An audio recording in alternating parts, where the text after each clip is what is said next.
সাতক্ষীরা কর্মী হিসাবে এখানে অবস্থান করেছি। আমি তেমন কিছু বলবো না, আমি জাস্ট একটা জিনিসই বলতে যাচ্ছি, বাংলাদেশ সরকারের প্রতি আহ্বান জানাচ্ছি।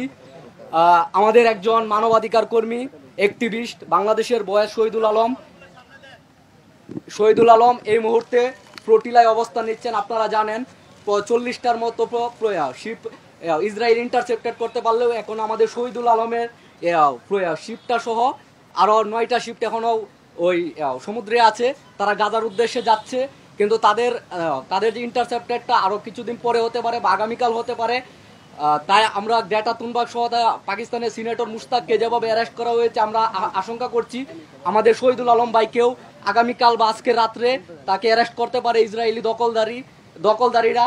তাই আমরা বাংলাদেশ সরকারের প্রতি আহ্বান জানাচ্ছি, ইন্টারিম সরকারের কাছে আহ্বান জানাচ্ছি, আমাদের শহীদুল আলম বাংলাদেশের নাগরিক, তার সুরক্ষার জন্য সর্বোচ্চ ব্যবস্থা নেওয়ার জন্য এবং তার প্রতি সমর্থন জানিয়ে পাবলিক স্টেটমেন্ট দেওয়ার জন্য আমরা বাংলাদেশের বর্তমান সরকারের কাছে আহ্বান জানাচ্ছি এবং তার সুরক্ষার জন্য যত ধরনের ব্যবস্থা নেওয়া যায় সব ধরনের ব্যবস্থা নেওয়ার জন্য আমরা আহ্বান জানাচ্ছি, কারণ তিনি একজন বাংলাদেশের নাগরিক। আমরা ফ্লোটিলার জয়যাত্রা কামনা করছি। ধন্যবাদ। আমরা এই ফিলিস্তিনি গণহত্যার তীব্র নিন্দা জানাচ্ছি।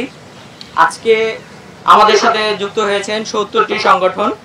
ঢাকায় জাতীয় পার্লামেন্টের সামনে থেকে আমরা বন্দী মানবাধিকার কর্মীদের মুক্তি দাবি করছি এবং বাংলাদেশ থেকে একমাত্র আলোকচিত্রী শহীদুল আলম এখন ফ্লোটিলায় আছে।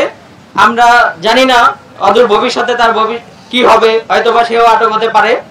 আমরা পুরো ফ্লোটিলার নিরাপত্তা দাবি করছি এবং যতজনকে গ্রেফতার করা হয়েছে তাদেরকে স্বেচ্ছায় এবং নিঃশর্তভাবে মুক্তি দাবি করছি এবং পুরো বিশ্বের যারা নিরাপত্তায় এখনো ম্রিয়মাণ হয়ে আছেন তাদেরকে আহ্বান জানাচ্ছি, আপনাদের মানবতা জাগিয়ে তুলুন। এই ঢেউ যদি আপনারা সামলাতে না পারেন, এটা আমাদের সবাইকে গ্রাস করবে। আপনারা প্রস্তুত থাকুন। শুধু আজকে ফিলিস্তিন ভুগছে, ব্যাপারটা এরকম না। আপনারা যদি সতর্ক না হন, ফিলিস্তিনের এই গণহত্যার প্রতিবাদে যদি সোচ্চার না হন, একদিন এই ফিলিস্তিনের গণহত্যা আমাদের উপরে নচেত পুরো বিশ্বের উপরে হানা দিবে। তো সবাইকে আমরা আহ্বান জানাবো ফিলিস্তিন গণহত্যার প্রতিবাদ করতে এবং তাদেরকে ইসরায়েলের একটি মারমুখী জবাব দেওয়ার জন্য আমি যাদেরকে পরাশক্তি দেশগুলো আছে তাদেরকে সমর্থন জানানোর জন্য বলবো। সবাইকে ধন্যবাদ।